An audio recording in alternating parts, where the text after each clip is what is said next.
Son las 8:35 o 34 por ahí, da como lo mismo. Continuamos en Radio Análisis y empezamos inmediatamente nuestro panel de conversación con la editora general de nuestro departamento de prensa, Monserrate de Rolano. ¿Cómo estás, Monse? Buenos días. Muy buenos días. Y vamos a saludar a nuestros panelistas. En primer lugar, al director ejecutivo del CET, del Centro de Estudios del Desarrollo, Claudio Pérez. Bienvenido, Claudio. Muchas gracias, buenos días, Monserrat, Patricio. Y tenemos al secretario ejecutivo del Frente Amplio, Simón Ramírez. ¿Cómo estás, Simón? Bienvenido. Hola, Monserrat, Patricio. Muchas gracias por aceptar esta modalidad, además. Sí, pues Simón, nos quedamos esperándote acá, pero será para la próxima, no hay problema. Entendemos las circunstancias. Bueno, Claudio, saludarte, Simón, también darles la bienvenida y partamos al tiro con los temas, porque esta mañana va a ser bien acontecida en términos políticos y judiciales, también podríamos decir, ¿no? Se espera el pronunciamiento de la justicia respecto de un recurso de amparo interpuesto por Josefina Uneus a propósito de la interceptación telefónica que ella acusa que es ilegal. De hecho, ella argumenta que el teléfono que se supone estaba a nombre de su ex esposo, Alberto Larraín, ella señala que eso no es efectivo, ¿no? Entonces hay un contraste ahí de posiciones que es bien interesante de mirar y de confirmarse esto, podría ser un golpe bien duro para el Ministerio Público, ¿no? Eso por un lado. Y en la lista política está toda esta disputa con el Frente Amplio, el oficialismo, este intercambio de posiciones que ha sido bien duro, ¿no? Claudio, parto contigo. ¿Cómo has visto esto en estas dos patas, por decirlo así? Sí, yo creo que lo primero es un tema bien complejo porque a mí me sigue llamando la atención el nivel de filtraciones que existe por parte del Ministerio Público. Yo creo que evidentemente en procesos tan complejos como este, yo siempre he defendido las instituciones, que funcionen las instituciones. Esto que me parece tan bueno para la democracia, pero eso también supone que funcionen bien. Y las filtraciones que existen por parte del Ministerio Público a mí me llama la atención porque en muchas ocasiones dice relación con temas que no son relevantes para la causa que se está conociendo, no son relevantes para el asunto jurídico que se está conociendo. Entonces, eso a mí me llama enormemente la atención y creo que ahí tienen que tomarse todas las medidas necesarias para que las investigaciones se desarrollen con toda la autonomía que requiere el Ministerio Público, pero con toda la responsabilidad que requiere el Ministerio Público para realizar dichas investigaciones. Eso por un lado.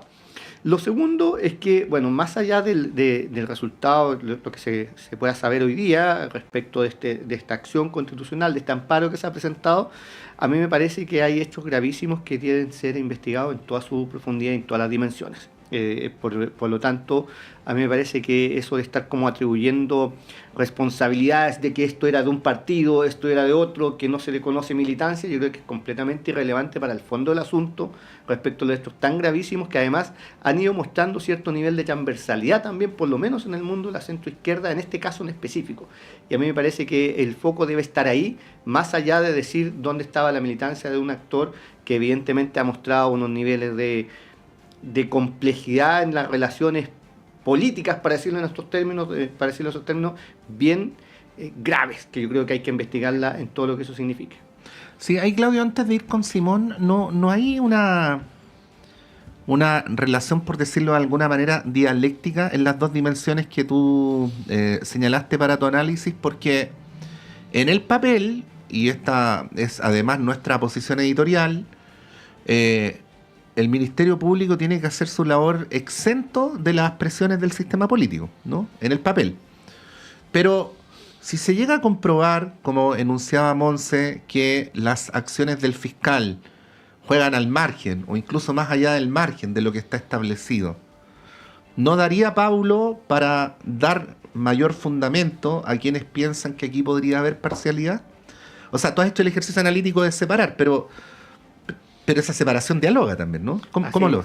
Sin duda, yo creo que uno debiese mirar para defender una institución tan importante como el Ministerio Público, partir de la premisa que el Ministerio Público actúa en el marco de sus competencias. Y yo partiría de esa premisa. Ahora, evidentemente, pueden haber circunstancias o actuaciones de determinados personeros de una institución que pueden eventualmente cruzar una línea. Y yo en eso soy bien cuidadoso y comparto sin duda lo que tú señalabas como línea editorial, que evidentemente yo también lo he señalado varias veces en este programa, que el Ministerio Público tiene que actuar con completa imparcialidad y abstraerse de toda la presión política. Ahora, eso es lo que uno señala y declara siempre. Ahora uno entiende que esto forma parte de un sistema judicial y un sistema político y además casos de corrupción, derechamente lo hemos conocido en el sector, en el Poder Judicial y en otras instituciones también. Entonces tampoco hay que aislarse de esa situación que evidentemente puede estar generando un actuar complejo más allá. Ahora, yo diría, eso tiene que determinarlo la justicia y si efectivamente se llegase a comprobar algo como eso, no quiero hablar sobre hipótesis, me parecería que pondría en una situación muy compleja al sistema judicial completo. Y por eso yo actuaría con bastante cautela eso y partiría del principio de que se está actuando dentro de las competencias. Claro, porque no es solamente el fiscal Cooper en este caso, sino que hay un juez que autoriza, ¿no?, esta interceptación. Simón, ¿cómo ves esta situación también desde cerca, ¿no? Porque esto ha afectado políticamente al Frente Amplio, no judicialmente, y ahí hay que hacer una separación. Podríamos aprovechar de preguntarle al Simón si Alberto Larraín es del Frente Amplio o la democracia cristiana. No. Dale, Simón. Nos ha afectado de una manera que creo que da cuenta del propio proceso de cómo funciona el debate público en estos temas. Porque lo cierto es que el Frente Amplio no tiene absolutamente ninguna relación ni política ni financiera con Procultura. Y a pesar de eso, vemos un debate público intoxicado, sostenido en fake news, en interpelaciones, en filtraciones selectivas, en afirmaciones difamatorias, digamos, que no tienen ningún correlato con la realidad. Y eso es parte también de cómo opera, han operado últimamente casos judiciales muy complejos y que por eso nosotros decimos que hay intencionalidades políticas de por medio, porque ha sido bien impresionante desde el punto de vista del Frente Amplio esta vinculación de un caso que no tiene nada que ver con el partido. Nosotros como Frente Amplio hemos sido muy enfáticos, no ahora, siempre, con que la corrupción tiene que salir de la política, y eso no tenemos ningún problema en que hacer que los responsables tengan que pagar y que la justicia tenga que funcionar sin importar del partido que sea. Cuando casos han estado cerca nuestro, nosotros hemos sido muy tajantes en la forma de reaccionar. Pero por lo tanto nos preocupa que la justicia funcione de manera adecuada y funcione dentro de los márgenes de la ley. Eso también nos parece muy importante. Por eso hemos sido enfáticos también en decir y en criticar la política de las filtraciones que ha ocurrido de manera muy intensa durante este caso, pero también lo hemos visto en otros. Y en ese sentido nos parece que el tema de la filtración, cuando se usa la filtración políticamente, que es que se filtra la carpeta, se selecciona discrecionalmente alguna parte de esa carpeta, se publica selectivamente para poder generar una imagen sobre una persona y dañar su imagen sobre una persona en específico, no solo es una operación que puede tener un tinte político, sino que además incluso vulnera principios fundamentales del Estado de Derecho, porque cuando esto pasa, en el fondo la lógica de esto es te intervengo, te filtro y después veo si eres inocente. Y eso es una inversión misma de los principios del Estado de Derecho, ¿no es cierto? Y digamos del debido proceso y de cómo uno debiese poner como principio que en el fondo lo que se tiene que demostrar es la culpabilidad y no la inocencia. Y hemos visto las consecuencias de esta operación con el exministro Giorgio Jackson, con Inida Caramanos, con el propio presidente, que han pasado por procesos de esta misma característica. Se intervienen de alguna manera, avanzan los procesos judiciales, se filtran las carpetas, se les acusa públicamente y tienen que demostrar su inocencia. Y después que han sido juzgados públicamente, que su honra, que su posición política, que su posición personal se ha visto seriamente dañada, y se demuestra luego que hay absurdos que llegan a niveles irrisorios, como los computadores del Ministerio de Desarrollo Social o los casos del presidente con la persona que lo acosaba, etcétera. La imagen queda dañada, la honra queda dañada, la posición política queda dañada y nadie se hace cargo de todo este proceso en el intermedio. Entonces, acá que esto se transforme o que pueda tener un tinte de sistematicidad nos parece muy preocupante, y por lo tanto nosotros queremos que las instituciones funcionen adecuadamente, con apego a la ley y respeto al Estado de Derecho. Claudio, bueno, alegar contra las filtraciones es distinto que acusar persecución o espionaje, ¿no? Que es un poco la línea argumental de, por lo menos de la presidenta del Frente Amplio, que ha sido bien cuestionada este último tiempo. ¿Cómo lo analizas ahí, no? Porque entiendo el punto de Simón, que habla respecto de las filtraciones, lo nocivo que es para la misma investigación, ¿no? Y que siempre son interesadas. O sea, es evidente, se filtran algunas cosas y otras no. Y esto lo hemos visto en un montón de casos, pero cuando tú acusas una persecución, atribuyes una intencionalidad por parte, en este caso, del persecutor, que, o sea, hay, por ejemplo, parlamentarios que han dicho que el fiscal Cooper es de extrema derecha, ¿no? Y puede serlo, digamos, pero una cosa es su posición política y otra cosa es el trabajo que él hace como fiscal. Y esto se parece un poco a lo que ha ocurrido con la fiscal Chong, también, que la derecha dice que es una fiscal octubrista, ¿no? ¿Cómo lo analizas en ese plano? Y te aprovecho de preguntar tú, también en tu calidad de abogado. Ayer escuchaba un comentario de Carlos Gajardo, el exfiscal, que decía que el tema de las campañas políticas, del financiamiento a las políticas, le hacía un repaso de la ley a propósito del caso Penta, ¿no? Tiene que haber una querella del CERVEL para que esto se pueda investigar. Por lo tanto, él le parecía extraño que desde la Fiscalía se esté hablando de financiamiento a la política, ¿no? Y regular a la política. Como esa lista que también se ha buscado instalar, ¿no? Que la campaña del presidente Boric estaría afectada por el financiamiento irregular, que además ha sido descartado. Hay un reportaje de CIPER de hace un par de días que habla del financiamiento de origen privado. En esas dos dimensiones, ¿qué podríamos decir? Sí, yo creo que efectivamente una cosa es rechazar, y lo rechazo tajantemente, las filtraciones que han existido, y así lo señalaba anteriormente, por parte de... Uno entiende que esta es por lo menos la información sale desde el Ministerio Público. Cómo sale, quién es el actor relevante, cómo se obtiene esa información es algo que tendrá que investigarse y tiene que investigarse, porque efectivamente en innumerables casos en los últimos años hemos visto que nos enteramos por la prensa de la connotación a veces jurídica y a veces no jurídica de determinados casos, y eso hace muy mal para la democracia. Ahí, Claudio, ¿puedo complementar algo breve? El problema de las filtraciones en el Ministerio Público yo creo que ya es un problema institucional, ¿no? O sea, el mismo fiscal nacional ha tenido que reconocerlo. Pero a mí lo que me parece más delicado es que, diciendo esto y yendo acto seguido fiscal por fiscal, como yo no puedo decir filtran, ¿no? Sí puedo decir a algunos se les filtra más que a otros, ¿no? Y eso es lo delicado. Bueno, yo creo que coincido completamente contigo, Patricio. Yo creo que lo complejo tiene que ver con eso.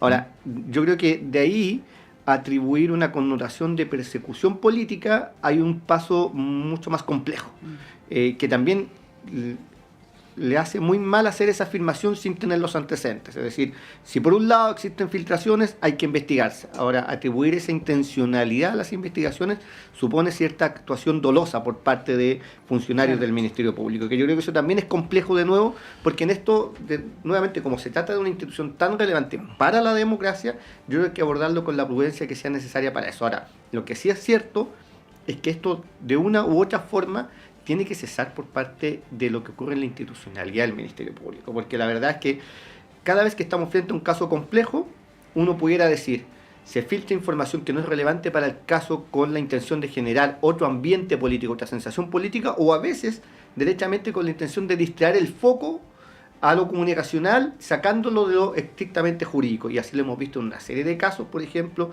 el caso Hermosilla o otros casos anteriores donde evidentemente pareciera ser que la intencionalidad tiene que ver con desviar el foco.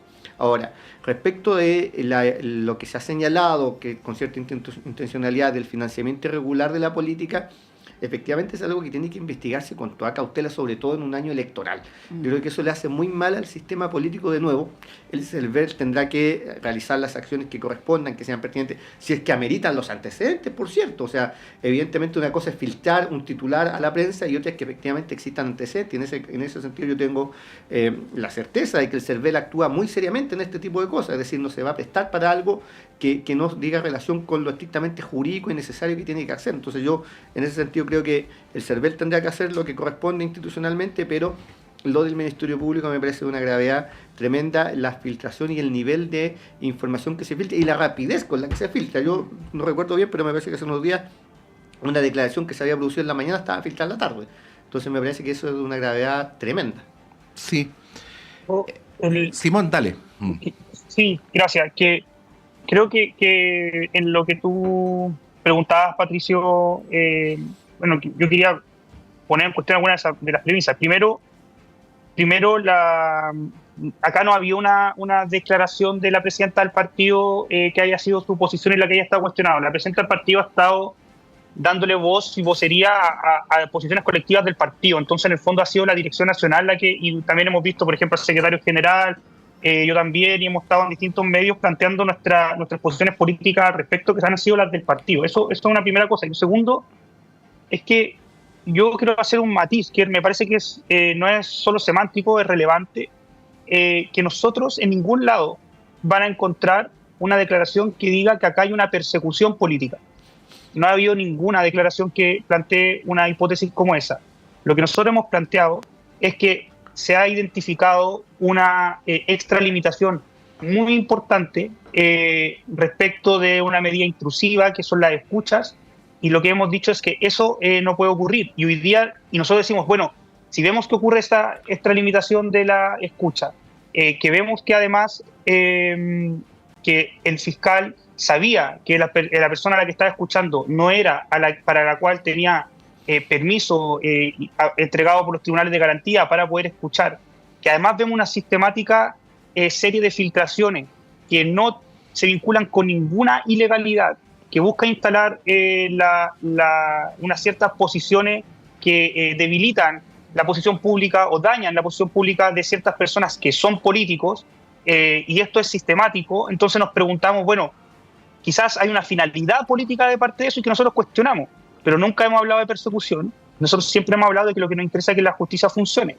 Acá, cuando hemos dicho que esto hay antecedentes que sostienen la extralimitación de la medida intrusiva, que es una medida intrusiva muy delicada, que puede ser extremadamente importante para poder desbaratar redes criminales, identificar delitos, pero al mismo tiempo es extremadamente sensible porque estamos hablando de la suspensión de garantías constitucionales, estamos hablando de la suspensión del derecho a la privacidad, de suspensión de un derecho a la libertad, para poder escuchar en secreto, digamos, con autorización del tribunal, las conversaciones privadas. El 2 de octubre se solicita pinchar el teléfono pensando que era el teléfono de Alberto Larraín. El 10 de octubre sabemos que ya hay una conversación de Josefina Uneo con su mamá, y que después, el 14 de octubre, es la conversación con el presidente, y el 16 de octubre recién se hace presente que ha jugado de garantía que el teléfono que se estaba escuchando no era el teléfono de Alberto Larraín. O sea, hay al menos 6 días, prácticamente una semana, donde Fiscalía todo indica que sabía que ese teléfono no era el de Alberto Larraín y se siguió escuchando. El Código Procesal Penal en su artículo 222 es extremadamente específico, porque la medida intrusiva también es extremadamente específica, es personalísima, y por lo tanto dice, en el momento en el que se acaba la sospecha de que la persona a la que se está escuchando tiene alguna relación con los delitos que se están persiguiendo, la medida intrusiva tiene que acabar inmediatamente, en el acto. Y acá pasaron 6 días. Entonces, lo que nosotros decimos, bueno, acá hay esta limitación en el uso de esta medida intrusiva por fuera de lo que los tribunales han estado autorizando. Los tribunales autorizaron en ese caso, y efectivamente hoy día estamos a la espera de cómo se pronuncie la Corte de Apelaciones de Antofagasta respecto del amparo que puso Josefina Unés sobre este tema. Pero lo que nos parece importante es que nosotros no hemos endosado esto a ningún partido político, no hemos acusado específicamente a nadie, y no hemos acusado tampoco una persecución política. Más bien hemos dicho, acá está pasando algo grave, hay que poner atención, nos preocupa que el sistema judicial no funcione adecuadamente. Hoy día, en la última encuesta CEP, la confianza ciudadana sobre el Ministerio Público es un 14% y sobre tribunales también. Son de las instituciones con más baja confianza en la ciudadanía y son instituciones extremadamente importantes. Entonces, esto es serio, es delicado, y esto es lo que nosotros ponemos sobre la mesa para poder plantearlo. Por eso nos molesta también el tipo de declaraciones, y hemos sido enfáticos en plantearlo, cuando se intenta vincular la reacción del Frente Amplio frente a los hechos que hemos visto en el caso Procultura con las reacciones del establishment político respecto de los casos de Penta o SQM, porque en el caso de Penta y SQM lo que se demostró y con evidencia es que ese establishment político estaba directamente relacionado con el financiamiento irregular de la política. Nosotros no tenemos absolutamente ninguna relación con Procultura y lo que estamos denunciando es un funcionar inadecuado que se extralimita de lo legal por parte de Fiscalía, y nos parece que esto tiene que enmendarse y que la investigación, lo más importante es que la investigación funcione. La disposición de Frente Amplio es justamente lo contraria de la que tuvieron los partidos involucrados en el caso de SQM y Penta, porque uno podría especular, y esto es porque precisamente no tenemos relación con el caso de Procultura. Sí, no, yo ahí para hacer la aclaración, cuando decía lo de la hipótesis de la persecución, quizás se entendió mal, pero no me refería al Frente Amplio, sino a parlamentarios que han solicitado la remoción del fiscal Cooper a propósito también de otros casos. Él está investigando también el caso de Sierra Bella, ¿no? El de la casa del presidente Allende. Y hay parlamentarios que han señalado que él tiene una agenda política de extrema derecha, y hablando de que podría haber una intencionalidad política detrás, del Partido Comunista, por ejemplo, la diputada Carmen Hertz, entre otros. Sí. Quería preguntarles por el rol de los medios de comunicación en esto también, porque, a ver, voy a decir algo a priori, ¿eh? Yo creo que hay dos extremos en los que no debemos caer en democracia, ¿no? Uno es perseguir a los medios de comunicación, así como al Ministerio Público, y otra es señalar que son intocables y que pueden hacer lo que quieran, ¿no? Yo creo que los dos son insanos, ¿no? Por eso lo planteo con mucha altura de miras, porque fíjense ustedes que hasta el día de hoy, y no digo que las noticias no se publiquen, si todas las noticias se publican, el tema es que cómo la relación entre los medios de comunicación y el sistema político llevan las cosas en una determinada dirección. Porque hasta el día de hoy, y ahí está la publicación de CIPER, no hay nada que permita sostener que hay una relación del caso Procultura con el presidente de la República, ¿no? Nada concreto, ¿no? En cambio, sí hay otras cosas concretas, como por ejemplo el muy crítico informe de la comisión investigadora de la Cámara sobre el rol del gobernador Orrego en el tema, ¿no? Pero y por eso digo, las noticias igual se publican, pero a la hora de jerarquizar, ¿no? Y esto es un poco un análisis de medios. También el Mercurio lleva una semana haciendo una vinculación directa a Boric Procultura y lo triangula con cuenta pública. Además, Boric Procultura, cuenta pública, ¿no? Fíjense que hoy día no hay ninguna mención a algo concreto, sino que dice, desde, comillas, gasté esa plata en la campaña de Boric hasta Giorgio le iba a financiar un proyecto. Conversaciones que resuenan en la causa. Ahí quería preguntarte cómo lo ves, en el sentido, esto también para hacer la prevención, en el sentido de que los medios de comunicación contribuyan a esclarecer, ¿no? Los delitos, no a ocultarlos ni a confundir, ¿no? Claudio. Sí, yo creo que, a ver, hay una serie de casos complejos en el país en la última década, y podríamos hacerlo más amplio también, que han salido a la luz pública y se han conocido por la opinión pública gracias al actual responsable de algunos medios de comunicación. Entonces yo diría que en ese sentido juegan un rol importantísimo precisamente en fiscalizar, controlar el ejercicio del poder. Yo creo que eso es muy, muy bueno, y es parte además de la función de los medios de comunicación, por cierto, de la función tradicional del medio de comunicación. Ahora, lo que ocurre es que ese rol o esa función debe ejercerse de forma responsable. Y yo creo que ahí también hay medios que efectivamente cruzan líneas en pos de obtener titulares. Yo creo que hay líneas editoriales que uno esperaría fueran lo suficientemente responsables para poder establecer qué es lo relevante y lo no relevante dentro de una noticia y dentro de una publicación. Y evidentemente ahí hay medios que caen efectivamente en la publicación de titulares. A veces, esto es habitual, uno ve un titular que no tiene nada que ver con el contenido de la noticia, que genera solamente para generar una sensación de algún caso, alguna actuación indebida. Entonces yo creo que ahí los medios de comunicación juegan un rol importante y uno esperaría que lo sigan jugando en términos responsables. Pero lamentablemente hay otros medios que no lo hacen y que efectivamente tienen una agenda editorial que lo que busca es generar vinculaciones inapropiadas, sobre todo, de nuevo, en un año electoral. sabemos cómo se comportan todos los actores del sistema político y además los medios de comunicación en un año electoral. Esto genera un nivel de atención mucho mayor por parte de la ciudadanía. Sabemos que los medios de comunicación pueden influir evidentemente en resultados electorales, y sobre eso hay estudios de muchas décadas de cómo influyen precisamente en la percepción pública, y hoy día además se ha sumado un actor relevante que tiene que ver con las redes sociales. Entonces sabemos además que mucho de lo que se publica en un medio de comunicación tiene un nivel de, se replica con un nivel de intensidad en las redes sociales también, que generan una sensación, yo diría un discurso falso, la mentira en el espacio público le está haciendo mucho daño a la política, y uno debiese apuntar a la calidad de la esfera pública, y en eso los medios de comunicación juegan un rol fundamental.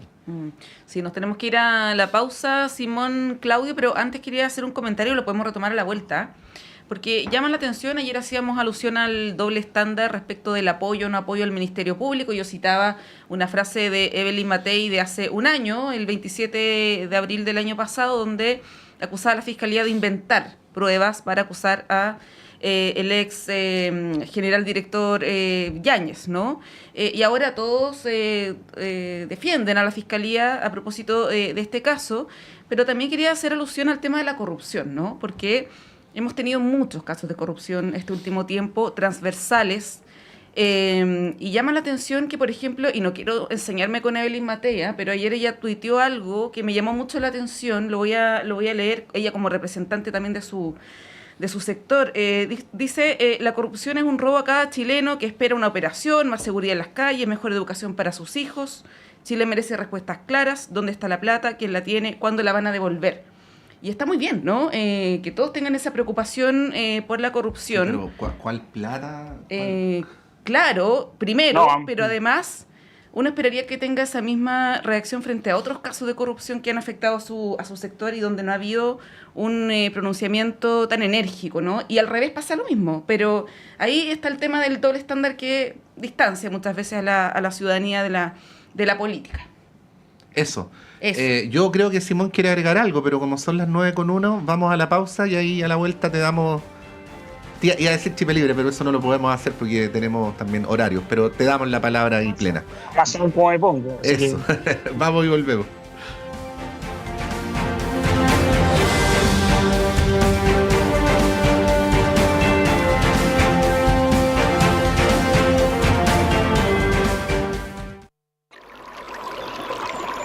Aguas Trayén o Cascada en Mapudungún es la mejor agua purificada con tecnología de última generación. Para más información, visite su página web www.aguastrayen.com.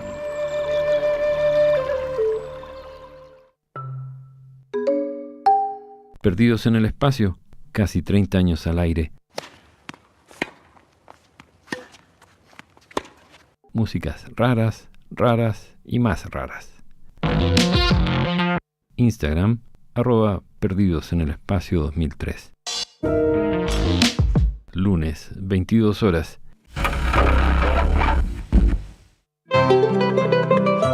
Radio Universidad de Chile los invita a escuchar todos los viernes a las 17 horas Construyendo Comunidad Universitaria, un programa realizado por la Asociación Nacional de Académicos y Académicas de la Universidad de Chile, ACAUCH.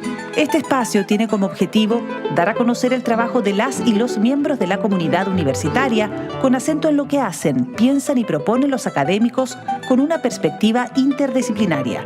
Está dirigido a la comunidad universitaria y a la sociedad en su conjunto. Todos los viernes de 17 a 18 horas, Construyendo Comunidad Universitaria. Conducen dirigentes y dirigentes de ACAUCH en el 102.5 FM y radio.uchile.cl.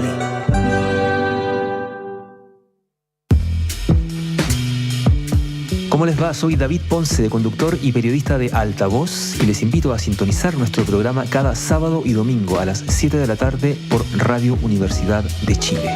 Una hora de noticias y estrenos por Altavoz, con más volumen para la música chilena, por el 102.5 FM y por la señal de radio.uchile.cl.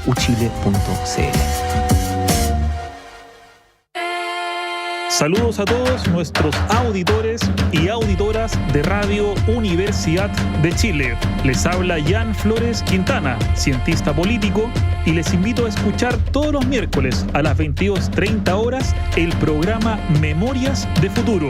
No se pierda el programa radial de historia más escuchado de Chile, solo en el 102.5 FM Radio Universidad de Chile, la radio que piensa.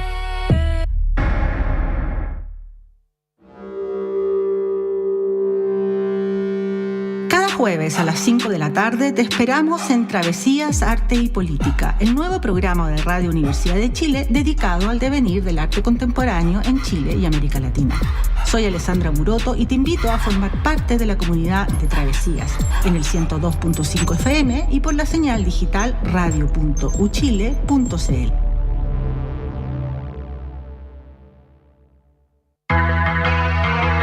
Hola a todos, yo soy Rodrigo López, periodista, y los invito a todos a Rocadictos, programa de divulgación científica de la Facultad de Ciencias Físicas y Matemáticas de la Universidad de Chile.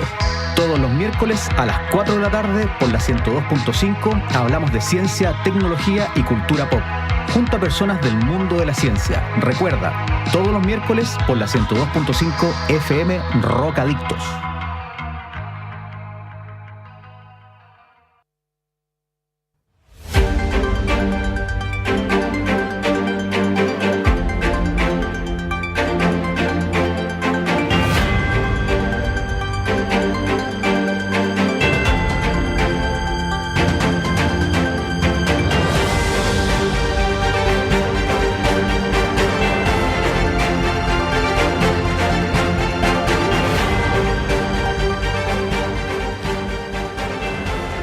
Bueno, son las 9:06, muy pocas veces mejor dicho que como lo hizo Simón Ramírez, ¿para qué me invitan si saben cómo me pongo?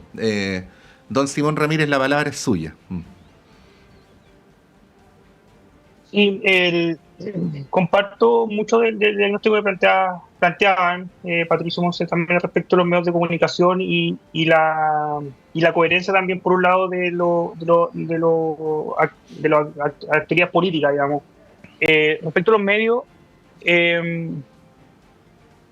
nosotros estamos convencidos de que el rol en democracia es fundamental, justamente por lo que ya se había anticipado, ¿no es cierto?, en la crítica al poder, en poder efectivamente permitir la existencia de un espacio público crítico, y en realidad uno siempre traza la línea en qué es lo que es de interés público o no es de interés público, pero lo fundamental es que en el fondo lo que publican los medios muchas veces también es lo que se filtra de fiscalía, digamos. Entonces también hay que tener preocupación, digamos, por dónde está la responsabilidad principal en torno a la cuestión que hoy día criticamos, que es toda esta discusión mediática sobre cosas que no tienen asidero. Ahora, me parece que ahí hay un rol importante, evidente en las líneas editoriales, en resguardar que en el fondo estemos hablando de elementos que sean de interés público y que además estén basados en la evidencia, porque cuando no lo están terminan ocurriendo el tipo de situaciones que ya hemos visto,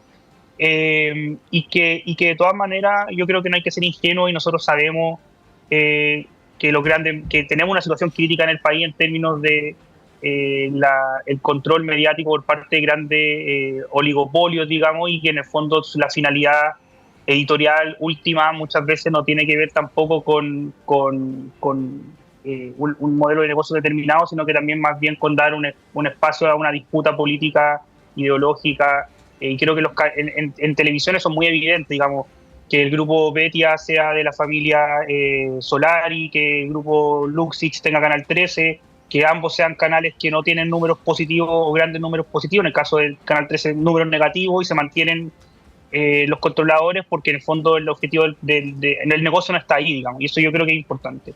Y sobre la coherencia, muy breve, lo que nos tiene tranquilo a nosotros como Frente Amplio es que hemos sido coherentes, y eso es lo que nos molesta de cuando se plantea explícitamente lo planteo, en el último programa Matamala se hace esta homologación en su editorial sobre Penta, SQM y ahora Procultura del Frente Amplio y las supuestas mañas del poder, y creo que es una homologación extremadamente deshonesta y que daña el debate público, porque sabemos la vinculación ya con sentencia ejecutorial, digamos, en el caso de de Penta y SQM, tenemos a políticos pidiéndole raspado de olla, plata directamente a los empresarios, y en este caso se trata de un caso donde no hay vinculación política. Entonces, de hecho, lo que pasa acá es que hay coherencia política por parte del Frente Amplio, porque nosotros lo que sostenemos ahora, como sostuvimos en los casos de corrupción anterior,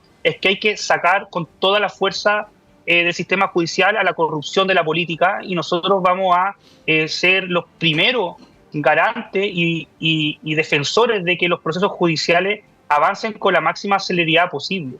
Pero eso no nos va a callar, digamos, de que cuando veamos problemas importantes, déficit o sobreutilizaciones o malutilizaciones del sistema judicial, como lo hemos visto durante esta semana, no lo digamos, porque justamente, de hecho, por la coherencia con lo anterior, es que nos preocupa que el sistema judicial funcione adecuadamente.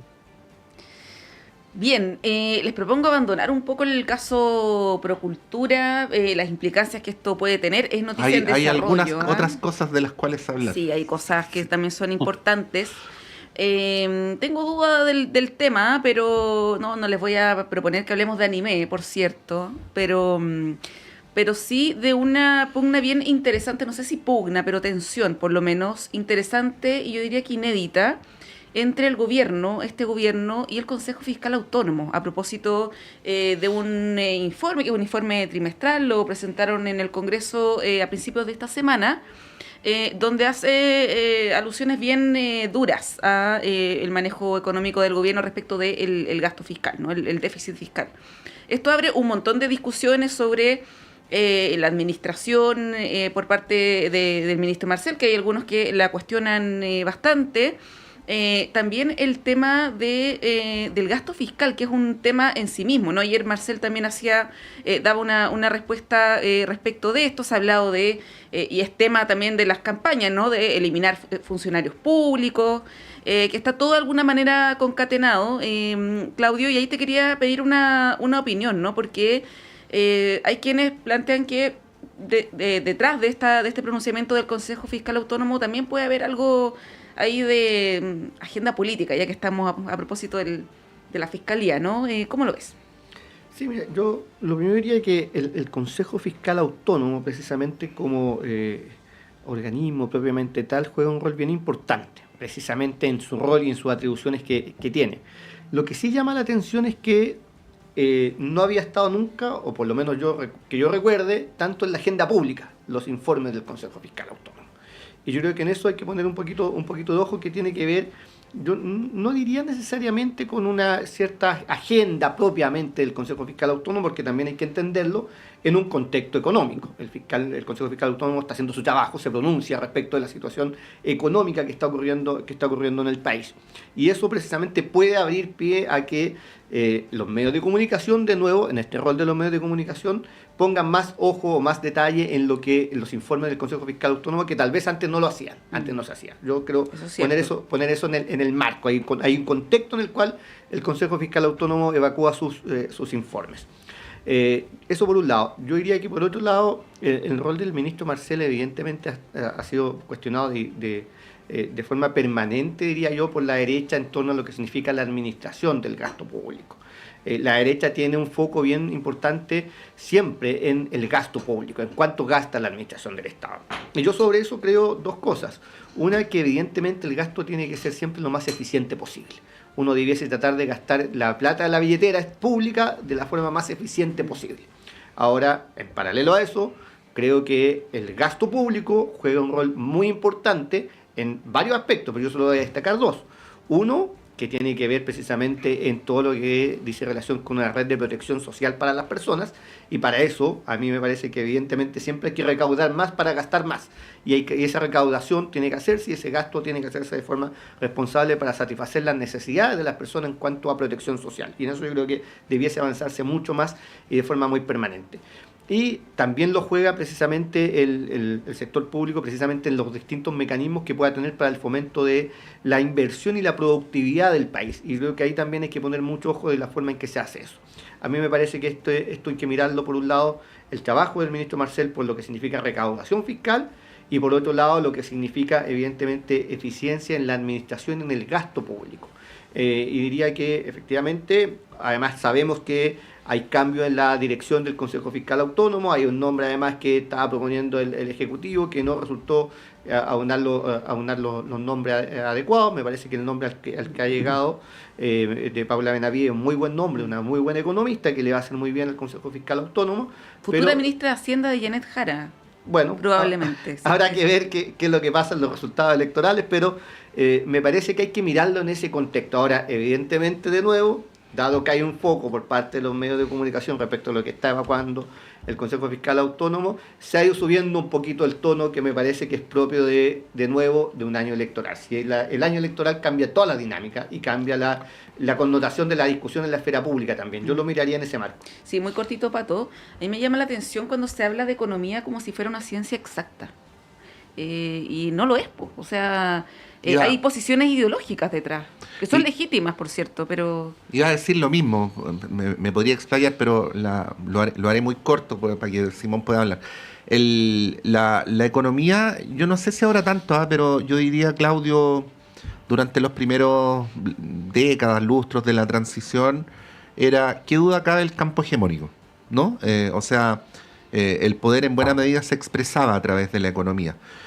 Y por eso el cargo de ministro de Hacienda siempre ha sido tan relevante. Si ustedes piensan en los debates políticos y en las publicaciones de los medios antes de los nombramientos de los gabinetes, siempre parece ser que la atención está especialmente fijada en el nombramiento del ministro de Hacienda. De hecho, quiero recordar que de alguna manera los medios más cercanos a la derecha le pautearon a Mario Marcel al gobierno. Yo no digo que el presidente se haya dejado pautear, pero era el nombre que esos medios señalaban que era el que había que nombrar, ¿no? Y acto seguido se nombró.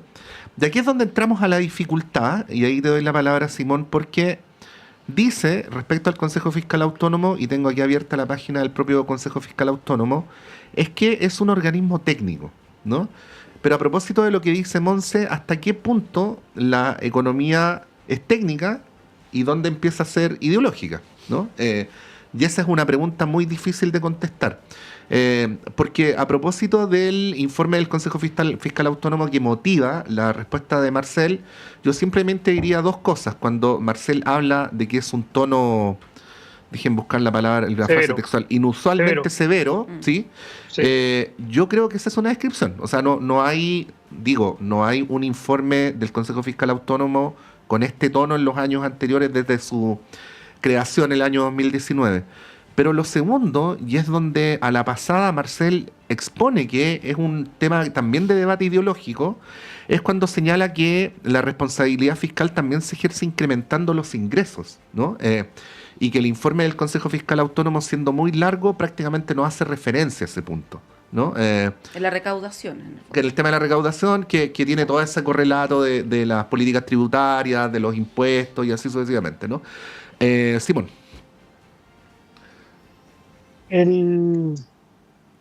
Otra de las cosas que dice el informe es que se ha identificado en 15 de los últimos 17 años un déficit estructural. Y por lo tanto, eso da cuenta también de una situación que efectivamente ha sido más bien permanente y la norma durante las últimas décadas y no una situación crítica actual. Y nosotros hemos defendido desde Frente Amplio, esto también es parte de los fundamentos de la campaña de Gonzalo Vinter, por ejemplo, a propósito de que salieron las candidaturas presidenciales al ruedo, que hay una comprensión, una forma de entender la economía, el modelo, como se le ha llamado, que desde nuestro punto de vista está agotado, y este tipo de cosas también son ejemplos de aquello. Porque no solamente cuando vemos esta situación de estrechez fiscal o de déficit, también no solo tiene que ver efectivamente con la forma como se gastan los recursos que hoy día se tienen, que es parte de lo que hemos estado conversando, sino que también también se ha esbozado con la forma como el país crece, como la forma como el país recauda, como la forma como el país produce para poder crecer y poder también recaudar más a propósito del propio desarrollo económico, industrial, etcétera. Y hoy día vemos que esas fuentes están agotadas. Hace mucho tiempo que la producción en el país está estancada Hace mucho tiempo que el país tampoco diversifica sus ámbitos de producción. Hace mucho tiempo que el país tiene una inversión en innovación y desarrollo absolutamente precaria. Y hace mucho tiempo también que el país no logra diría, durante las últimas décadas el país no ha logrado tener una estructura tributaria que sea efectivamente progresiva.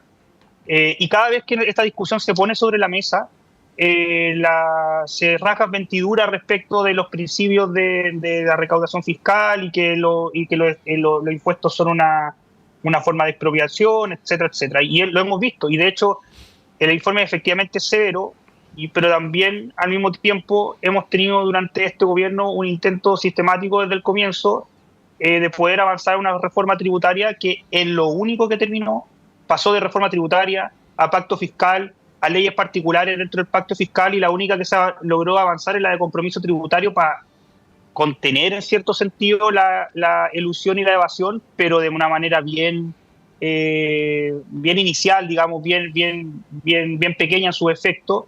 Entonces, la traducción de esto simplemente es que si no vamos a tener, y aquí está también lo ideológico, la posición política que está detrás de un informe como este, pero que también se manifiesta en el Congreso y en las distintas candidaturas presidenciales, si vamos a tener una situación de estrechez fiscal, pero no vamos a hacernos cargo de que el sistema o el modelo productivo del país está agotado, si no vamos a extender la base de recaudación tributaria, entonces lo único que estamos diciendo como consecuencia es que hay que reducir el gasto. Y al mismo tiempo seguimos en un país donde después del estallido social, donde se puso sobre la mesa carencias muy importantes de la sociedad, se ha avanzado muy poco en corregir esas carencias, y seguimos viviendo en un país donde hay más personas endeudadas que personas que trabajan, y donde la mitad de la población trabajadora gana desde 580.000 pesos hacia abajo. Y lo que ha hecho este gobierno, que a mí me parece que sí es positivo, es que efectivamente se ha hecho cargo de las situaciones de estrechez fiscal año a año sin reducir el gasto social. Eso también tiene efectos que son importantes, porque cuando se dice no vamos a reducir el gasto social, que es un poco lo que planteaba Claudio, que en el fondo es fundamental atender las necesidades de la ciudadanía, y el gasto social es el ámbito a través del cual el Estado puede hacerlo, y es fundamental, por lo tanto, resguardarlo, protegerlo, los programas sociales. Pero el efecto de eso es que efectivamente se deja de gastar en otras cosas. Y tenemos todavía déficit importante en infraestructura, en construcción de hospitales, de carreteras, etcétera. Y yo creo que ese tipo de cosas dan cuenta de que uno dice, bueno, ok, nosotros celebramos que se ha ajustado presupuestariamente el gobierno sin reducir el gasto social, pero eso también deja otras cosas de lado. Entonces la conclusión es que la política que hoy día sostiene la derecha, que en el fondo es simplemente reducir el gasto social, es un camino a un abismo político y social, no tiene ningún sentido. Y la alternativa es que efectivamente hay que avanzar en construir y avanzar en este sistema, de un sistema tributario más progresivo que pueda gravar más fuertemente a la renta, en particular a las grandes riquezas del país, que pueda efectivamente ser mucho más severo de lo que el Estado hoy día respecto de la evasión y la elusión, y que el país también pueda avanzar en un camino donde el estancamiento productivo que lleva décadas pueda ir solucionándose. Sí, Claudio, bueno, es evidente que ha aumentado el gasto público, ¿no? Y esto viene de varios gobiernos, no solamente en este. El presidente Piñera implementó la PGU, que es un gasto fiscal enorme. Tenemos además una presión migratoria importante. Tenemos 2 millones de migrantes que no teníamos hace 10 años, que también utilizan los servicios públicos, y eso también es gasto fiscal, ¿no? La pregunta es, ¿qué se hace al respecto? ¿No? Porque hay algunos que plantean, por ejemplo, en el debate de la Cámara Chilena de la Construcción, que hay que bajar impuestos, que hay que hacer recortes, y sin compensación, por cierto. Por ejemplo, lo que decía Johannes Kaiser, un poco en la línea también José Antonio Kast, voy a sacar estoy inventando, 100.000 funcionarios públicos. Evelyn Matei ha planteado que ella también va a hacer un recorte del gasto público muy importante, un poco haciendo guiños a Argentina, ¿no? A lo que ha hecho Milei. Ha dicho, bueno, los chilenos somos resilientes, hay que apretarse el cinturón, hay que hacer no recuerdo cuál fue la palabra que utilizó, Pero bueno, ¿qué se hace, no? Porque si fuera tan fácil decir, ya voy a sacar a 100.000 funcionarios públicos, voy a hacer recortes acá, o sea, es cosa de ver la situación en la que están los hospitales, por ejemplo. El hospital Carlos Van Buren, que es como el más emblemático, no es tan fácil, ¿no? ¿Cómo ves eso como en términos de un tema que se va a tomar la discusión presidencial también? Mira, yo creo que es bien compleja tu pregunta, pero bien interesante analizar. Y yo creo que hay que mirarlo en la necesidad de que Chile cuente con un pacto social y un pacto fiscal. Yo siempre soy majadero en esto. Creo que los países logran construir un desarrollo sostenible, sustentable en el largo plazo, cuando logran generar grandes acuerdos. Y eso además supone algo bien importante, que es calidad de las instituciones. Y aquí las incluye a todas. Cuando tú logras construir calidad de las instituciones, confianza en las instituciones, y además logras avanzar en la construcción de un pacto social y de un pacto fiscal, que supone mirar efectivamente Chile en el largo plazo, y eso significará decir, todo esto es lo que queremos hacer como país, este es el modelo de desarrollo sustentable que queremos construir en el largo plazo, y eso evidentemente supone reformas políticas, supone reformas sociales y supone temas tributarios. En lo que hemos estado, a mi parecer, en los últimos 15 o 20 años, hemos estado hablando de reformas tributarias para resolver cuestiones urgentes de necesidad de recaudación del corto plazo, sin tener una mirada política en el largo plazo, que es lo que nosotros en el CER creemos es un pacto fiscal. El pacto fiscal es muy distinto a una reforma política, a una reforma tributaria, perdón. Tú le puedes llamar pacto fiscal a una reforma tributaria, pero el tema es el contenido. Y lo que hemos discutido en las últimas décadas son reformas tributarias. Y lo que Chile requiere es la construcción de un verdadero pacto fiscal que permita mirar Chile en el largo plazo en estas dimensiones que yo he señalado. Modelo de desarrollo sustentable, reformas políticas, consolidación de las instituciones democráticas y además mayor recaudación. ¿Para qué mayor recaudación? Tenemos necesidades múltiples como país. Tú señalabas el tema de la salud, que a mí me parece que es un tema que forma parte además de las prioridades de la ciudadanía, tal cual, después de seguridad, la segunda prioridad de la ciudadanía, del cual el Estado, el sistema político, debe hacerse cargo. Otra cosa que yo creo que es importante tener en esta discusión de lo que uno esperaría sea la construcción de un pacto social y un pacto fiscal, es que la democracia debe resolver problemas de la ciudadanía. Y uno de los grandes problemas de nuestro país tiene que ver con la desigualdad. Entonces, hablar de democracia para mí es hablar de disminución de la desigualdad. Y cuando eso no ocurre en el sistema político, lo que empieza a aflorar, y que lo vamos a ver este año en el año electoral, son populismos, que vengan de derecha o de izquierda, que le hacen muy mal al país, y lo hemos visto en Latinoamérica, como el auge de los populismos de izquierda o de derecha, que plantean soluciones fáciles a problemas complejos, finalmente tiene que ver con algo bien complejo, con la desesperación de la ciudadanía de que problemas urgentes se resuelvan rápidamente, y no se van a resolver rápidamente, pero eso requiere madurez del sistema político. Sí, está igual hablando de algo imposible, ¿no? Pero no hay que dejar de soñarlo. Oye, no puedo evitar decir que igual me llama la atención cómo el debate tributario está completamente cerrado y el debate sobre el gasto está completamente abierto. No puedo evitar decirlo, ¿no? Es verdad. Y eso no ocurre por obra de la naturaleza, ni de los ciclos de la luna, ni del Espíritu Santo. Ocurre porque hay inercias políticas, ¿no? Transversales, diría yo. Sí, transversales. Pero el debate del gasto está abierto, sino que el debate es que, a pesar de que se ve como una tensión o una contradicción, yo diría que tiene un mismo sentido, porque el fondo del debate está cerrado, pero el debate del gasto en realidad está abierto en torno a su restricción, no a su expansión. Entonces va un poco de la mano con la idea del hecho de que esté cerrado el debate tributario, porque quienes decimos el gasto social todavía tiene espacio para expandirse. De hecho, por ejemplo, una de las propuestas principales de este gobierno, que está en fase de instalación y que es una de las propuestas importantes del programa de Gonzalo Vinter, que tiene que ver con instalar y expandir el Sistema Nacional de Cuidado, eso es una expansión obviamente del gasto social en una materia que nos parece particularmente crítica, que también nosotros creemos que es ahorro futuro, porque en el fondo abordar adecuadamente los procesos de envejecimiento de la población, etcétera, es un ahorro a futuro, como cuando se empezó la instalación del sistema de salud, pero es un gasto hoy día, y eso nosotros vemos que es imposible de sostener sin una reforma tributaria que lo sostenga. Yo comparto lo que plantea Claudio en general en todos los ámbitos que lo ofreció, digamos, en torno a esta idea de un pacto fiscal más amplio, pero para nosotros es importante que ese pacto fiscal se traduzca en elementos de reformas tributarias que pueden ser en el interior de ese pacto, pero que cambien elementos fundamentales de la estructura tributaria y cómo se recauda en el país. Sí. Principalmente el peso del impuesto a la renta y de cómo aportan las personas con mayores riquezas en el país para que este sistema pueda avanzar a un sistema más progresivo. Sí, ya no tenemos tiempo para seguir complejizando, pero además quiero recordar que la recaudación es solo una de las funciones de la política tributaria. Otra de las funciones es redistribuir. Por lo tanto, hay otro elemento, eso está todavía más cerrado que el tema de la recaudación, pero bueno.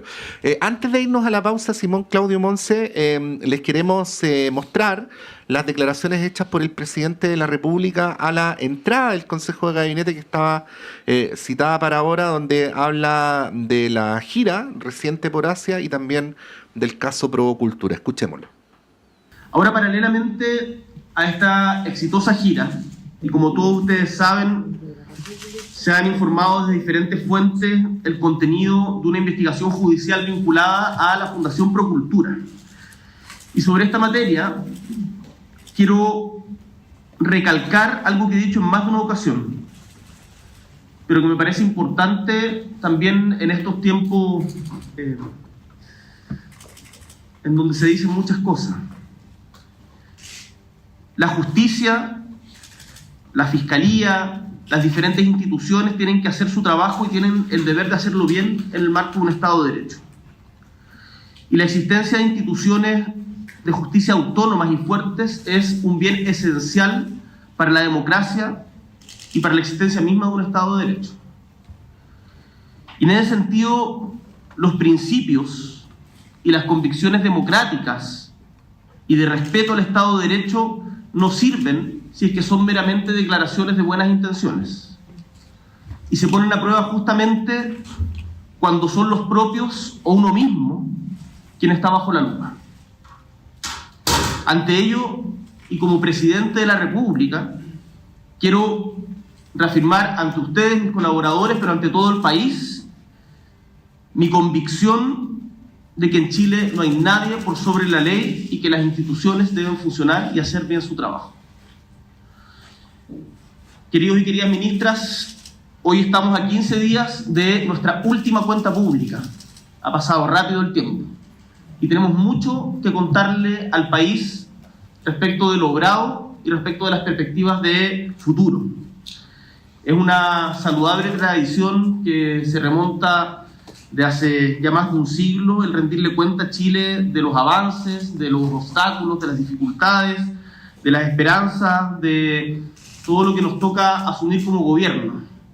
Y los quiero llamar a ustedes a desplegarse por Chile, multiplicando y amplificando esta cuenta pública durante el mes de junio, informando a la ciudadanía, escuchando a la ciudadanía, comunicando a las personas y, sobre todo, resolviendo problemas, porque para eso estamos.